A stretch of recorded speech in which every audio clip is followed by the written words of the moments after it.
చూస్తున్నా. అందులో మీ favourite contestant ఎవరు? నిఖిల్. నిఖిల్ ఎందుకు Nikhil? Nikhil strongest player in the Bigg Boss house. Fake ఎవరండి అన్నది? ఎవడాడు అన్నది ఫేక్ అని?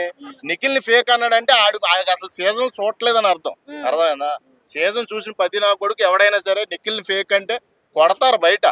పెద్ద ఫ్యాన్ ఫాలోయింగ్ ఉంది అతనికి. అర్థమైందా? ఇప్పుడు హైయెస్ట్ ఓటింగ్ ఎవడైనా ఉన్నాడంటే నిఖిల్లే బిగ్ బాస్ లో. అలాంటి వాడు ఫేక్ ఆడుతున్నారంటే కొడతారు. సోనియా ఇంకా యష్మి గురించి మీరు ఏమనుకుంటున్నారు? సోనియా యష్మి పరమ వేస్ట్ బొక్క. బిగ్ బాస్ 8 కి పరమ చెత్త. వీళ్ళిద్దరిని అసలు ఎందుకు లోపలికి తీసుకెళ్లారో కూడా ఇప్పుడు దాకా ఎవరికి తెలియట్లేదు. సోనియా అయితే ఆమె ప్రతిదీ కూడా భూతద్దంలో పెట్టి చూస్తుంది. ఇలా స్కోప్ పెట్టేది కూడా నువ్వు జూమ్ చేస్తున్నావు కదా, నాకు అలా జూమ్ చేసి చూస్తుంది. జూమ్ చేసి చూస్తే పెద్ద కనబడతాయి కదా ప్రతి చిన్న విషయాన్ని హైలైట్ చేస్తా చూస్తుంది.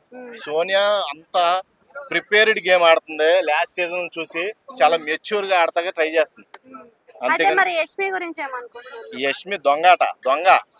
బిగ్ బాస్ హౌస్ లోనే దొంగ. Biggest Klein ఎవడిచ్చాడు?